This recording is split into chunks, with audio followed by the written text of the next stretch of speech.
Breaking news సుప్రీంకోర్టులో హిమాచల్ ప్రదేశ్ సర్కారుకు చుక్కెదురైంది. బియాస్ నదిలో తెలుగు విద్యార్థులు చనిపోయిన కేసులో అక్కడి ప్రభుత్వంపై మొట్టికాయలు వేసింది. నాటి ఘటనకు ప్రభుత్వ నిర్లక్ష్యమే కారణమని తేల్చి చెప్పింది. ఒక్కో మృతుడి కుటుంబానికి 25 లక్షల పరిహారం ఇవ్వాలని ఆదేశించింది. పరిహారం చెల్లింపు కోసం 6 నెలల సమయం కోరింది హిమాచల్ ప్రభుత్వం. అయితే 3 నెలల్లోగా చెల్లించాలని స్పష్టం చేసింది సుప్రీం ధర్మాసనం. గతంలో హైకోర్టు ఇచ్చిన తీర్పును సవాల్ చేస్తూ సుప్రీంకోర్టును ఆశ్రయించింది హిమాచల్ ప్రదేశ్ ప్రభుత్వం. బియాస్ ట్రాజెడీకి తమది బాధ్యత కాదని మొదట వాదనలు వినిపించింది. డ్యాం నుంచి నీటిని విడుదల చేసే సమయంలో సైరన్ మోగించామని కోర్టుకు తెలిపింది. ప్రభుత్వ వాదనను సుప్రీంకోర్టు తప్పుబట్టింది. ఎత్తు నుంచి నీటిని విడుదల చేసినప్పుడు సైరన్ శబ్దం ఎలా వినిపిస్తుందని ప్రశ్నించింది. మృతుల కుటుంబాలకు పరిహారం చెల్లించాల్సిందేనని స్పష్టం చేసింది.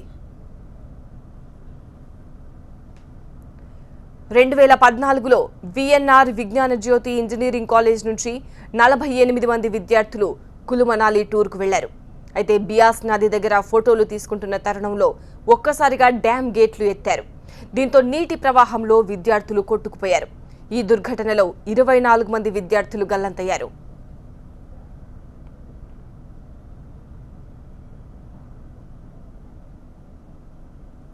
సుప్రీంకోర్టు ఆదేశాలకు సంబంధించిన మరింత సమాచారాన్ని మా ప్రతినిధి మహాత్మా అందిస్తారు. మహాత్మా, 2014 జూన్ నెలలో చోటు చేసుకున్న దుర్ఘటనకు సంబంధించి సుప్రీంకోర్టు ధర్మాసనం జస్టిస్ ఎన్వి రమణ నేతృత్వంలోని ధర్మాసనం ఈ రోజు తీర్పునిచ్చింది. హిమాచల్ రాష్ట్ర ప్రభుత్వం హిమాచల్ ప్రదేశ్ హైకోర్టు ఇచ్చిన తీర్పును సవాల్ చేస్తూ సుప్రీంకోర్టును ఆశ్రయించగా దీని మీద వాదోపవాదాలు జరిగాయి. హిమాచల్ ప్రభుత్వం నిర్లక్ష్యం ఏదీ లేదు అంటూ హిమాచల్ ప్రదేశ్ వాదించుకుంది. సైరన్ మోగించాం కాబట్టి తమ నిర్లక్ష్యం లేదు, ఇట్లాంటప్పుడు పరిహారం చెల్లించాల్సిన అవసరం ఉండదు అన్నట్టుగా వాదన వినిపించింది. కానీ సైరన్ ఒక్కటి మోగించినంత మాత్రాన నిర్లక్ష్యం లేదంటే కుదరదు. ఆ సైరన్ అందరికీ వినిపించే అవకాశం ఉండదు.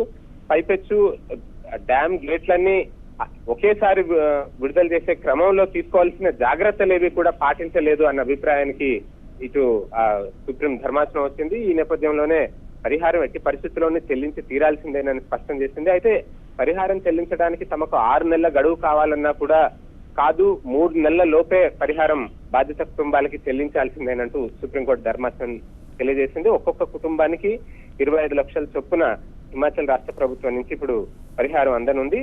ఆనాడు 3 ఏళ్ల క్రితం బాచుపల్లికి చెందిన విఎన్ఆర్ విజ్ఞాన జ్యోతి ఇంజనీరింగ్ కాలేజ్ చెందిన విద్యార్థులు విహారయాత్రకు వచ్చి ఆ యాత్రలోనే ఈ దుర్ఘటనలో దాదాపు 24 మంది ప్రాణాలు కోల్పోయిన దుర్ఘటన ఇది. ఆ ఘటనలో మొత్తం ఇప్పుడు బాధిత కుటుంబాలకి సుప్రీంకోర్టు తీర్పు నేపథ్యంలో పరిహారం అందనుంది. రైట్ మహాత్మా.